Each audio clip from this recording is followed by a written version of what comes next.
যারা বায়াতের বিরোধিতা করেন তারা এই ভিডিওটি সম্পূর্ণ দেখে নিন, এখানে দলিল সহ দেওয়া হয়েছে। কিচ্ছু হতে পারে না, পারে না, পারে না, কারণ নিরাকারের কাছে বায়াত গ্রহণ করা যায় না। আল্লাহ বলেছেন সূরা ফাতির 10 নং আয়াতে বলেছেন, ইন্নাল্লাযীনা নিশ্চয় যাহারা ইউবায়ুনা কা কুমাকুম কা, তোমার কাছে যারা রাসূল, তোমার কাছে যারা বায়াত গ্রহণ করে, এটি স্টপ করা হয়েছে, নবুয়তকে খতম করে দেওয়া হয়েছে। তাই তো আমরা কোরআনে খাতামুন নবী পাই, খাতামুন নবী পাই, নবী শেষ সমাপ্ত হয়ে গিয়েছেন, কিন্তু কোরআনুল কারীমের কোথায় আমরা খাতামুর রাসূল পাই নাই, জোরে বলুন সুবহানাল্লাহ। ভাইরা আমার, বন্ধুরা আমার, আরেকটি বিষয় আপনারা স্মরণ করার জন্য বলছি। আল্লাহ তাআলা বলেছেন আতিউল্লাহ, আমার গোলামি করো, সাথে সাথে বলেছেন আতিউর রাসূলা, আমার রাসূলের গোলামি করো। কোরআনের একটি আয়াতও নাই এখানে মুহাদ্দিস মুফতি মাওলানা ইসলামিক স্কলার আছে বিশ্ব সেরা, আমি সকলের কদম তলে আপনার হাজির রেখে আপনাদের খিদমতে বলতে চাই, কোরআনে আতিউল্লাহ বলেছে, কোরআনের একটি আয়াতও আল্লাহ আতিউন নবিয়া, নবীর গোলামি করো, নবীর গোলামি করো, এই ধরনের আয়াত নাই। জোরে বলুন ঠিক না বেঠিক? নবীর গোলামি করো, আতিউন নবিয়া, নবীর গোলামি করো নাই, কারণ নবী তো খাতামুন নবিয়্যিন, নবী তো আর আসবে না, নবী তো মানুষ খুঁজে পাবে না। তাই তো কোরআন বলেছে আতিউল্লাহ, আল্লাহর গোলামি করো, আল্লাহর গোলামি করো, আল্লাহর গোলামির জন্য রাসূলের গোলামি করো, রাসূলের গোলামিটাই আল্লাহর গোলামি। রাসূল সার্বজনীন, সর্বকালের সর্বযুগে ছিল, আছে, থাকবে, তাই রাসূলের কি করো? আতিউর রাসূলা, আতিউর রাসূলা, রাসূলের গোলামি করো। ভাইরা আমার, বন্ধুরা আমার, বায়াত মানে হচ্ছে বিক্রয় করে দেওয়া, আমার জানমাল, আমার মন এবং প্রাণকে বিক্রয় করে দেওয়া। আমি কার কাছে বায়াত গ্রহণ করব? যে বাজারা, যে সকল আলেম সমাজের ভাইরা বলেন আল্লাহর কাছে বিক্রি করতে হয়, আল্লাহর কাছে বায়াত গ্রহণ করতে হয়, আমি বলবো এটা আল্লাহর কোরআনের সাথে নাফরমানি ছাড়া আর কিচ্ছু হতে পারে না, পারে না, পারে না, কারণ নিরাকারের কাছে বায়াত গ্রহণ করা যায় না। আল্লাহ বলেছেন সূরা ফাতির 10 নং আয়াতে বলেছেন, ইন্নাল্লাযীনা নিশ্চয় যাহারা ইউবায়ুনা কা কুমাকুম কা, তোমার কাছে যারা রাসূল, তোমার কাছে যারা বায়াত গ্রহণ করে, ইন্নাল্লাযীনা নিশ্চয় যাহারা ইউবায়ুনা কা, তোমার কাছে বায়াত গ্রহণ করে। তাহলে বায়াত গ্রহণ করতে হয় কার কাছে? জোরে বলুন কার কাছে? রাসূলের কাছে বায়াত গ্রহণ করতে হয়, আল্লাহর কাছে বায়াত গ্রহণ করা যায় না, নিরাকারের কাছে বায়াত গ্রহণ করা যায় না, নিরাকারের জিকির হয় না, নিরাকারের গোলামি হয় না, গোলামি করতে হয় সাকার আদমের, বায়াত গ্রহণ করতে হয় আদমের কাছে, কারণ রাসূলের কাছে বায়াত গ্রহণ করাটাই হচ্ছে আল্লাহর কাছে বায়াত গ্রহণ করা। সুতরাং রাসূল সাল্লাল্লাহু আলাইহি ওয়াসাল্লামের ব্যাপারে আল্লাহ তাআলা আরো বলেছেন, আল্লাহ তাআলা আরো বলেছেন, ওয়ামা রমাইতা ইয রমাইতা ওয়ালাকিন্নাল্লাহ রামা, পাথর রাসূল নিক্ষেপ করে নাই, রাসূল নিক্ষেপ করে নাই, আমি আল্লাহই নিক্ষেপ করেছি। জোরে বলুন মারহাবা।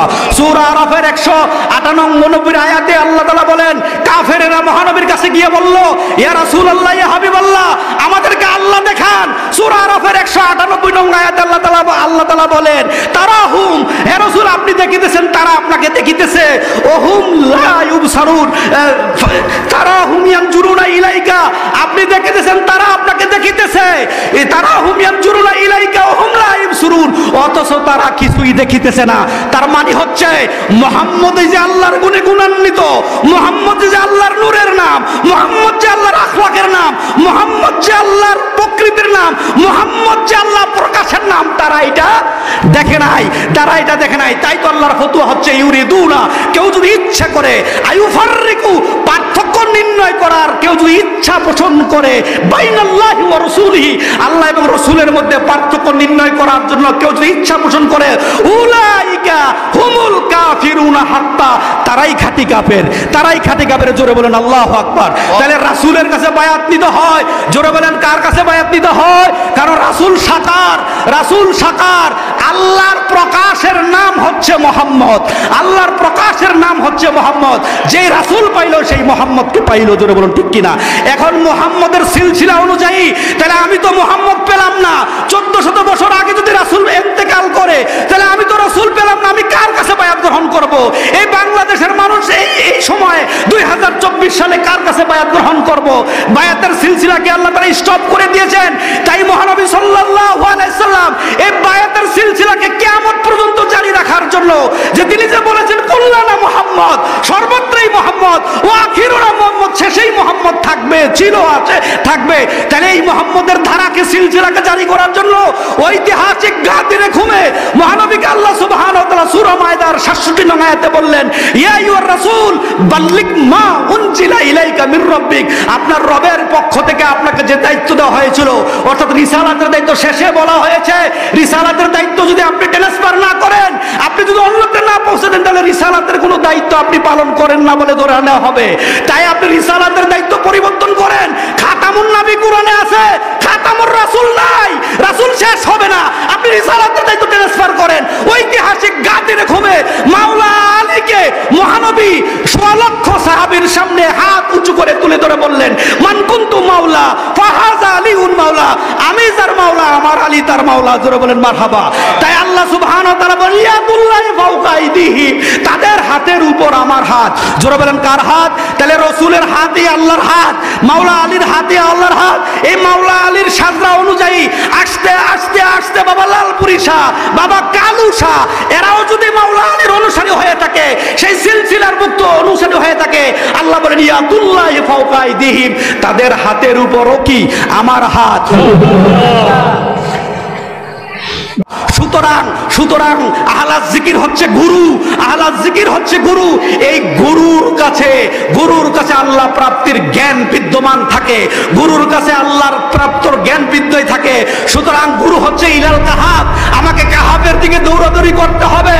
ইন্নাস সাফা ওয়াল মারওয়াতা মিন শাইরাল্লাহ, গুরু হচ্ছে আল্লাহর নিশানি, আল্লাহর নিশানি। সাফা মারওয়া শুধু সৌদি আরবে নয়, আমার ডান পাশে বাম পাশে সাফা মারওয়া বসে আছে।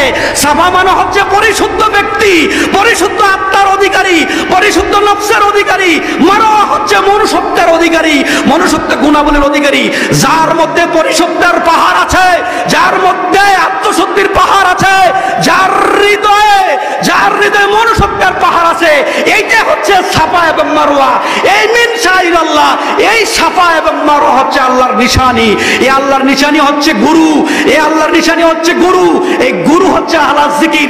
তার কাছে তোমাকে খোদা প্রাপ্তির জ্ঞান অর্জন করতে হবে। কোরআনের কাছে জ্ঞান অর্জন করার জন্য আল্লাহ এখানে নিষেধ বলেন নাই। এরপর মুহাম্মদ সাল্লাল্লাহু আলাইহি সাল্লাম দুইটি হাদিস বলে আমি শেষ করছি। রাসূল বলেছেন, উতলুবুল ইলমা ওয়ালাউ কানা ফিস সিন, জ্ঞান অর্জন করতে হলে তোমাকে সুদূর চীন দেশও দূরত্ব বোঝানো হয়েছে, চীন দেশে গেলে তোমাকে জ্ঞান অর্জন করবে। জ্ঞানের গুরুত্ব এখানে মহানবী দিয়েছেন।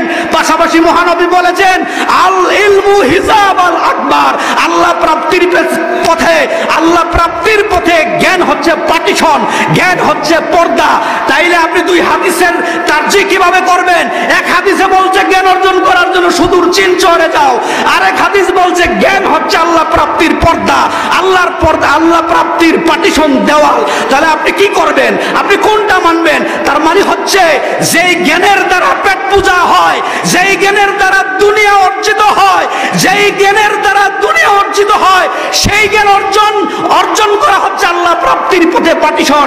বিষয় বাসনা হৃদয়ে জাগ্রত হয় যেই জ্ঞানের দ্বারা, বৃত্ত বৈভবের লোভ অর্জিত হয় যেই জ্ঞানের দ্বারা, যেই জ্ঞানের দ্বারা টাকা পয়সা ইনকাম করার লোভ চলে আসে, ওই জ্ঞানটা হচ্ছে আল্লাহ প্রাপ্তির পথে পার্টিশন। আর ওই জ্ঞান স্বীকার করার জন্য, আহলাস জিকির পাওয়ার জন্য, খোঁজার জন্য সুদূর চীন শহরে তুমি চলে যাও। সেখানে গিয়ে তুমি গুরু খুঁজে তার কাছে বায়াত গ্রহণ করো। তাহলে গুরু, এই গুরুর কাছে মুহাম্মদের গুণ উদ্ভাসিত, মুহাম্মদের রং উদ্ভাসিত। আল্লাহ বলেন, মুহাম্মদের গুণে যিনি গুণান্বিত, আল্লাহর গুণে যিনি গুণান্বিত, তিনি হচ্ছে সিবগাত আল্লাহ, আল্লাহর গুণে গুণান্বিত তিনি হচ্ছে ওয়াজহুল্লাহ, আল্লাহর চেহারা। জোরে বলেন মারহাবা।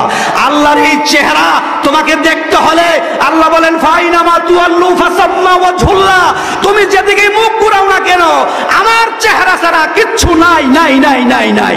সূরা মুজাম্মিলের 9 নং আয়াতে আল্লাহ বলেন, রব্বুল মাশরিক ওয়াল মাগরিবু লা ইলাহা ইল্লা হুয়া, পূর্ব এবং পশ্চিম, অনেক পূর্ব অনেক পশ্চিম আছে, তুমি উদয় চলের পূর্ব এবং পশ্চিমে যেদিকেই তাকাও না কেন, লা ইলাহা ইল্লা হুয়া, আমি ছাড়া কিচ্ছু নাই, লা মাউজুদা ইল্লাল্লাহ, আমি ছাড়া কিচ্ছু নাই, আমি ছাড়া কোনো অস্তিত্বই নাই। তাহলে আমি ছাড়া যদি অস্তিত্বই না থাকে, আল্লাহ ছাড়া যদি কিছুই যদি না থাকে, আমি তো সব কিছুই দেখি, আল্লাহকেই কি আমি দেখি না? আমি আমার ছেলে দেখলাম, মেয়ে দেখলাম, পরিবার পরিজন দেখলাম, তাহলে তো আমি আল্লাহকেই দেখলাম না। আল্লাহ বলেন ফাইনামা তুআল্লু ফাসাম্মা ওয়াজহুল্লাহ, আমার চেহারা ছাড়া কিচ্ছুই নাই। তাহলে আল্লাহর চেহারা কি? আল্লাহর চেহারা বাতেন নয়, আল্লাহর চেহারা নিরাকার নয়, আল্লাহর চেহারা সাকার, আল্লাহর চেহারা ওয়াজহুল্লাহ। ওয়াজহুল্লাহ সিবগাতালা হচ্ছে গুরু, কামেল গুরু, জোরে বলুন ঠিক না ঠিক? এই কামেল গুরু হচ্ছে আহলাস জিকির। এই কামেল গুরুর কাছে বায়াত গ্রহণ করে আপনাকে মুসলিম হতে হবে। নিজেকে মুসলিম পরিবারে জন্মগ্রহণ করে মুসলিম দাবি করার কোনো সুযোগ নাই। ভাই আমার, মুসলিম শব্দের অর্থ হচ্ছে আত্মসমর্পণকারী, আর ইসলাম শব্দের অর্থ হচ্ছে আত্মসমর্পণ।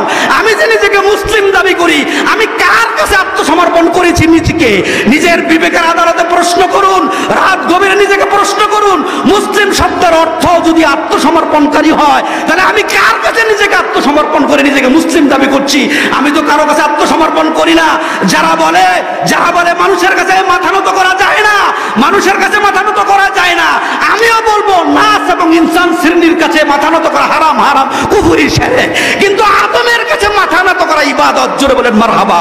কারণ আল্লাহ